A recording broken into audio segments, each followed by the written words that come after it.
Comment imaginer que la mannequin la plus chère au monde a été longtemps un grand échalas trop maigre dont les garçons et les filles se moquaient? La top modèle Gisèle Bündchen fête à 35 ans ses 20 ans de carrière. Elle est l'anti-Kate Moss, ni frasque, ni nuit blanche. Elle préfère la méditation, le sport, les jus verts et la vie de famille. Voilà les secrets de beauté de Gisèle qui nous reçoit chez elle à Boston. Gisèle, on essaie de faire l'interview en français? Aujourd'hui, c'est pas possible de parler le français en interview. Habiter à Boston, c'est difficile pour que la personne parle le français. Donc, un jour, j'espère à parler le français parce que j'adore le français. C'est la plus belle langue, je pense. Pour moi, c'est comme la musique. Le plus célèbre mannequin au monde vient d'un petit bled du fin fond du Brésil. Je viens d'Horizontina, une petite ville de 10 000 habitants dans le sud du Brésil. J'aime bien l'idée de venir d'un village parce qu'il y a un vrai sentiment de liberté et de sécurité. Tout le monde se connaît. Où que vous alliez, vous rencontrez le grand-père, le père. C'est comme une grande famille.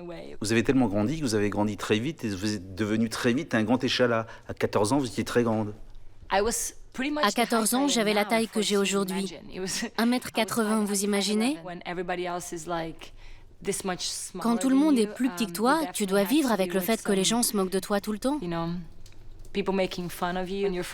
Au moment des slows, quand tu as 14-15 ans, personne ne veut danser avec toi. Alors tu restes assise, on te laisse sur la touche.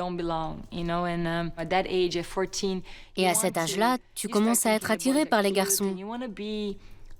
Tu veux leur plaire et ne pas être l'objet de leur moquerie.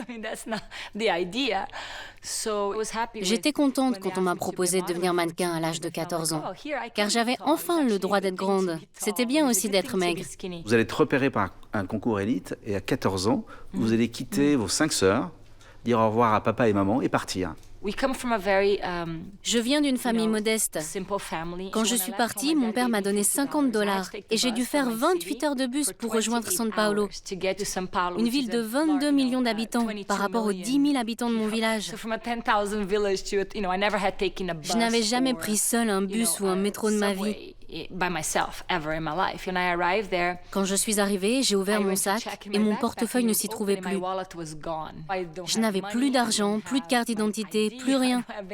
Et je me suis juste mise à pleurer.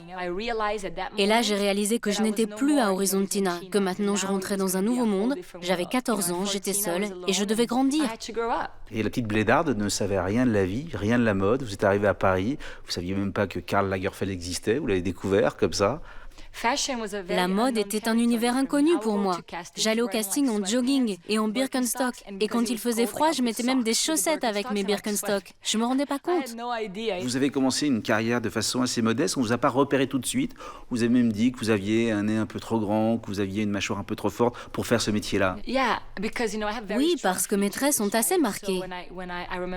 Je me souviens quand j'allais au casting, on me disait « tes yeux sont trop petits, ton nez est trop long ». Et moi, j'étais si jeune, je n'avais jamais remarqué que j'avais un grand nez. Et peut-être qu'il est effectivement trop grand. Tu commences à penser des choses comme ça.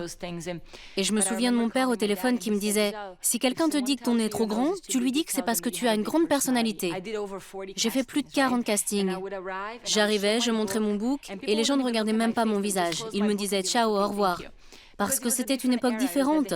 C'était l'époque des héroïnes chic, des filles plus maigres au look androgyne. Vous êtes sorti du lot avec Alexander McQueen. Je suis arrivée au défilé, j'étais tellement heureuse, enfin je faisais un défilé. Et sur place, je découvre que je ne porterais presque rien. Une jupe et le reste du corps complètement nu. Je me suis dit, mon Dieu, pourvu que mes parents ne voient jamais ça, sinon ils vont me ramener à la maison. La maquilleuse m'a vu pleurer et a dit, OK, on va te peindre. Et donc elle m'a peint le corps avec du maquillage blanc. Et je me suis sentie un peu plus habillée, mais j'étais terrifiée. Finalement, ce qui a été votre handicap va devenir votre chance, c'est que vous aviez plus d'épaules, plus de seins, plus de formes que les autres. Exactement, à cette époque, les mannequins avaient peu de poitrine.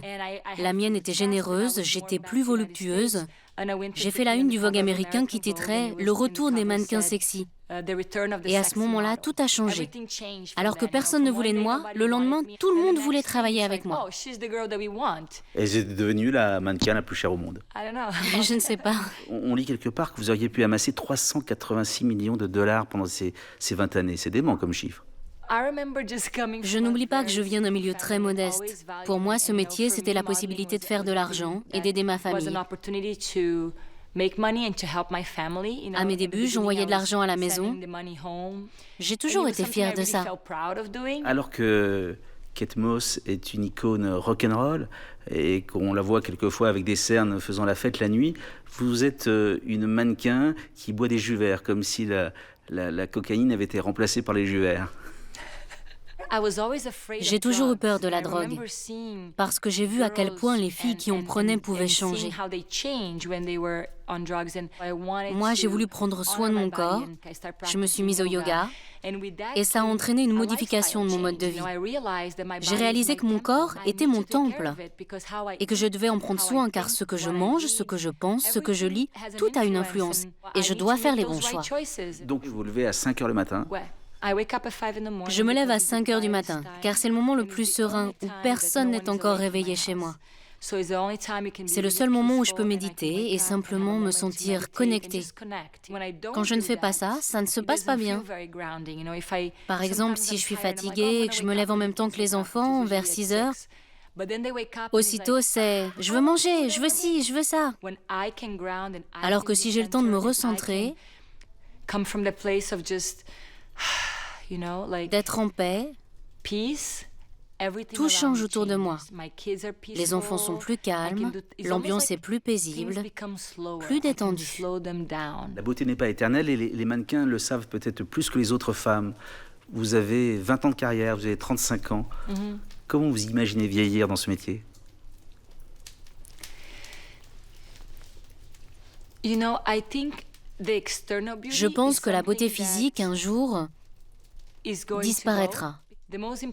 La beauté la plus importante, qui ne s'en va jamais, c'est la beauté intérieure. Elle se prolonge même après la mort. Si vous aimez, si vous donnez, vous laissez un souvenir éternel. Et quand les rides vont arriver, est-ce que vous allez vouloir les effacer avec la chirurgie esthétique ou vous allez les aimer? Je ne sais pas. On vit dans un monde où l'on juge beaucoup. Les femmes subissent une pression plus forte pour paraître plus jeunes. Ce n'est pas le cas des hommes. Ce qui est très injuste en un sens. Hein, les gars? Sérieux? Je comprends pas pourquoi vous vous échappez à cette pression. Mais bon, j'ai 35 ans. Je pense que mon visage est encore OK. Mais on ne sait jamais. Il ne faut jamais dire jamais. On ne sait pas. Merci Gisèle et apprenez le français. Merci pour vous. Un bisou pour toute la personne en France. Bisous. Ciao.